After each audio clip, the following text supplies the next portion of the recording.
You are 42. It is Sunday night. You are standing in front of the fridge. There is a chocolate cake in there. Half of it is already gone. You finish the rest of it, standing up, straight from the container, because tomorrow is Monday. And Monday is when the diet starts. You've said this sentence before. You've said it 11 times this year. Tomorrow you will buy vegetables. Tomorrow you will meal prep. Tomorrow you will download the calorie app again, the one you deleted last month. You will go grocery shopping on Monday morning. You will fill the fridge with grilled chicken and broccoli. By Wednesday, the chicken is still there. By Thursday, it doesn't smell right anymore. By Friday, someone has a birthday at work. There's cake.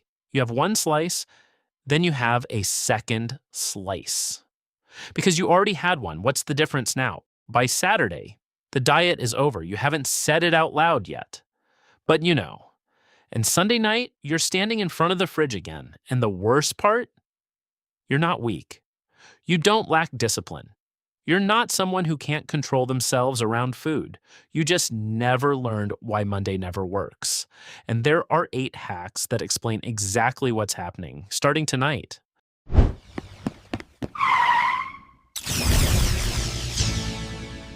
Hank Hacks! There's a woman in Hank's building. Call her Jennifer. Jennifer eats cake at birthday parties. Jennifer eats pizza on Fridays. Jennifer has never once said the sentence, "I'm starting my diet Monday." Jennifer is not skinny because of genetics. Hank used to believe that. He was wrong. Jennifer has never restricted a single food group in her life. She has also never had a binge-eating episode in her life. Hank has had both, many times. Jennifer doesn't have more willpower than Hank. She has something else. 8 things, actually, that Hank doesn't have. Yet. The Hackmaster doesn't judge that. It just goes back to the exact moment each mistake was made, so Hank can finally see it and fix it. Now, let's hit rewind. You are 42, and this Sunday is different. You don't know it yet, but hack number 1 is the reason every diet you've ever started was doomed before you ate a single vegetable, and it has nothing to do with food. Hack number 1. The Monday illusion. Here's what nobody tells you about Monday. Monday is not special. It is not a reset button. It is not a clean slate. It is a day with 24 hours, exactly like Sunday. But your brain treats it like a finish line and a starting line at the same time. Everything before Monday gets filed under the old me. Everything after Monday gets filed under the new me. This sounds harmless. It is the entire reason diets fail. Because if Monday is the start of the new you, then Sunday becomes the last chance for the old you. Research shows that people eat significantly more in the 48 hours before they start a new diet than they do on a normal week. This is called the Last Supper effect. Hank didn't know it had a name. He just knew that every Sunday night he ate like the kitchen was closing forever. Because in his mind, it was. The fix is simple. Stop treating Monday like a different day. There is no clean slate. There is no old you and new you. There is just you. Eating dinner tonight. The moment you remove the magic from Monday, you remove the reason to binge on Sunday. Jennifer doesn't have a Last Supper on Sunday. Because for Jennifer, there's no first day on Monday. There's just Tuesday, then Wednesday, then a normal Thursday with a slice of pizza in it. No before, no after, just days. You don't know it yet, but hack number 2 is the reason one slice of cake turns into the entire cake every single time. Hack number 2, the all or nothing diet trap. Hank had a slice of cake at a coworker's birthday on Friday. That's it. One slice, 200 calories, completely fine in any reasonable plan. But here's what happened in his head. I already broke the diet. I already messed up. Might as well finish the day. He had a second slice. Then he ordered food on the way home. Then he finished a bag of chips that night. One slice of cake became 1,800 extra calories inside of 6 hours. This is called the what the hell effect. The exact same mechanism that destroys gym streaks destroys diets. One small deviation gets mentally filed as total failure. And once something is filed as a total failure, well, there's no reason to stop failing for the rest of the day. The fix is the never miss twice rule, applied to food this time. One slice of cake is one slice of cake. It is not a verdict on your entire day. It is not evidence that you have no control. It's a slice of cake. The next meal is a completely separate decision. Jennifer had 2 slices of cake at that same birthday party. She also had a normal dinner. Because for Jennifer, cake doesn't trigger a verdict, it's just cake. You don't know it yet. But hack number 3 is the reason the diet you're not allowed to break is the diet your brain becomes completely obsessed with. Hack number 3, the restriction rebound. Hank's diet rules were simple: no sugar, no carbs after 6 p.m., no snacking between meals. 3 rules. Here's what happened to his brain the moment he made those rules. Sugar became the only thing he could think about. Researchers call this ironic process theory. The moment you tell your brain not to think about something, it has to check constantly to make sure it's not thinking about it, which means it's thinking about it constantly. Hank thought about sugar more during his diet than he ever thought about it before the diet. The restriction didn't produce his desire for sugar. It manufactured a desire that wasn't there before. By day 9, he ate an entire box of cookies in one sitting. Not because he was weak, because he'd spent 9 days actively suppressing a thought. And suppression always backfires eventually. The fix is to stop creating forbidden foods. The moment something becomes forbidden, it becomes the only thing your brain wants. Jennifer doesn't have forbidden foods. She has foods she eats often and foods she eats rarely. Neither category is locked behind a rule, which means neither category controls her. You don't know it yet. But hack number 4 explains why every diet feels completely different for exactly 11 days and then feels exactly the same as the last one. Hack number 4, the diet name problem. Hank has tried keto, he has tried intermittent fasting, he has tried a juice cleanse, he has tried carnivore, he has tried an app that just counts macros. 5 different names, 5 different rule sets, 5 different starting points, one identical ending. Here's what nobody tells you about diet names. A new name creates a false sense of a fresh start. It feels like a different approach.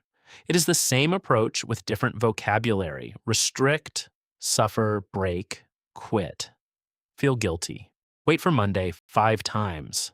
With 5 different brand names attached to the exact same 5 steps, the fix isn't a 6th diet name.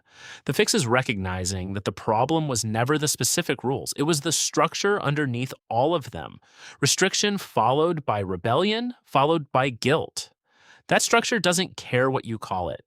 Jennifer has never been on a diet with a name, she just eats food. Mostly food that makes her feel good the next day, sometimes food that doesn't. No brand, no app, no 11-day honeymoon period before the collapse. You don't know it yet. But hack number 5 is the one that explains why you're standing in front of the fridge at 9 p.m. even though you ate dinner 2 hours ago. Hack number 5. The invisible hunger. Hank stood in front of the fridge on a random Tuesday. He wasn't hungry. He had eaten dinner 2 hours earlier. But something pulled him there. He opened the fridge, closed it, opened it again. This is not physical hunger.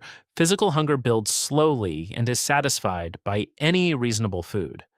What Hank felt was something else entirely. He'd had a frustrating call with his boss that afternoon. He never processed it. He never talked about it. It just sat there. And at 9 p.m., it showed up disguised as hunger. This is called emotional eating. Not because the food is emotional, because the hunger is a mask for something else. Stress, boredom, loneliness, anxiety. All of them can trigger the exact same fridge-standing behavior that actual hunger triggers. The fix is a 15-second pause. Before eating anything outside of a planned meal, ask one question. Am I actually hungry, or am I feeling something I don't want to feel? Hank asked that question on a random Wednesday.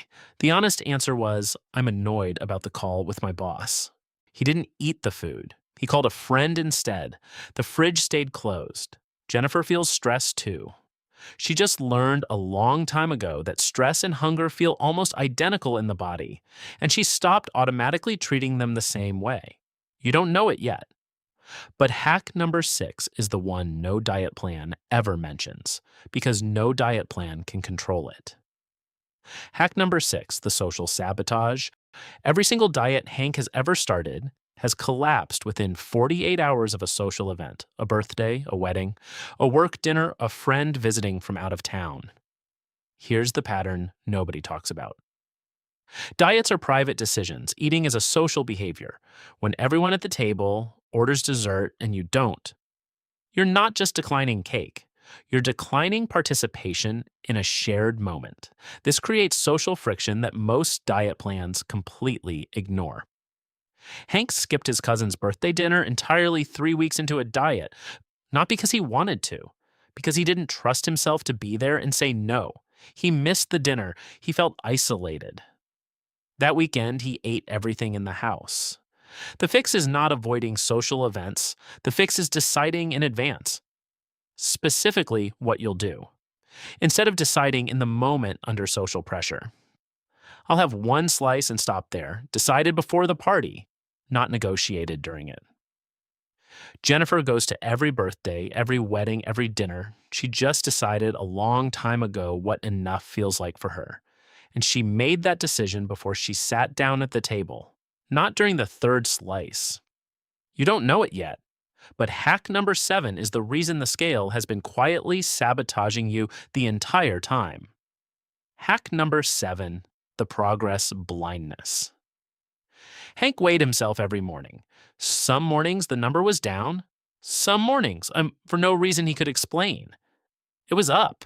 He didn't know that body weight fluctuates by 2 to 4 pounds daily based on water, sodium, hormones, and digestion. None of that is fat gain or fat loss. But Hank's brain didn't know the difference. Up 2 pounds felt like failure. Down 2 pounds felt like success. Neither one was real progress or real regression. It was noise. But noise that Hank reacted to every single morning as if it were the truth.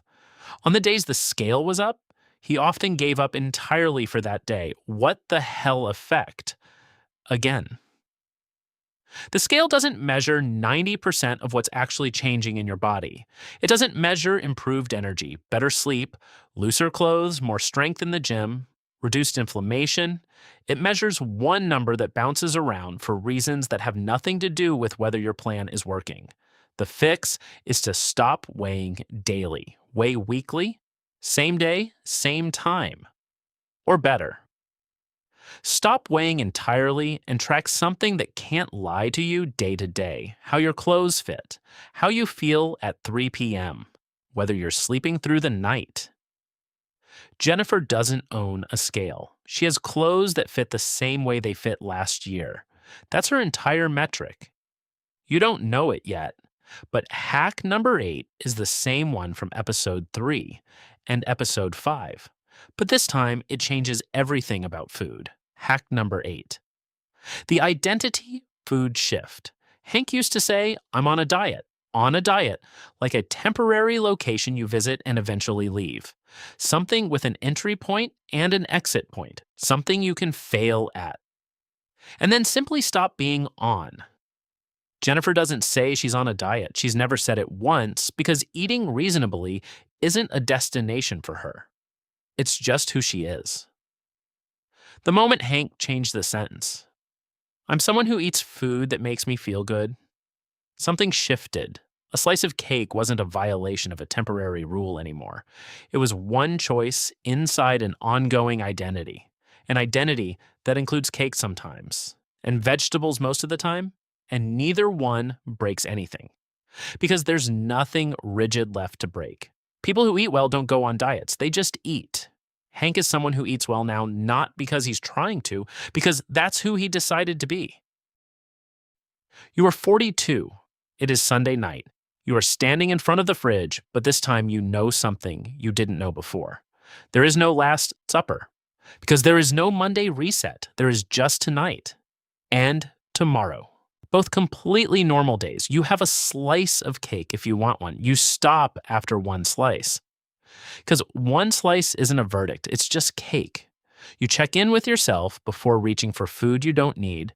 You go to the birthday party. You decide in advance what enough feels like. You stop weighing every morning. You notice how your clothes fit instead. That's what 42 years of Monday mornings finally taught Hank. You don't have to wait that long. Here's your complete list. 1. The Monday illusion. There is no clean slate. Stop treating Monday like a different day. 2. The all-or-nothing diet trap. One slice of cake is not a verdict. The next meal is a separate decision. 3. The restriction rebound. Stop creating forbidden foods. Forbidden foods become obsessions. 4. The diet name problem. The structure is the issue, not the brand name on the rules. 5. The invisible hunger. Before eating outside a planned meal, ask if you're actually hungry. 6. The social sabotage. Decide what's enough before the party, not during it. 7. The progress blindness. The scale is noise. Track how your clothes fit instead. 8. The identity food shift. Stop saying you're on a diet. Be someone who eats well. That's it. That's the whole list. Hank did it. You can do it. He has 11 failed diets and a kitchen full of unused detox tea to prove how hard this was. So there's hope for everyone. If Hank can finally stop starting over every Monday, you can do it too. Subscribe. New hacks every single week. The Hack Master is waiting.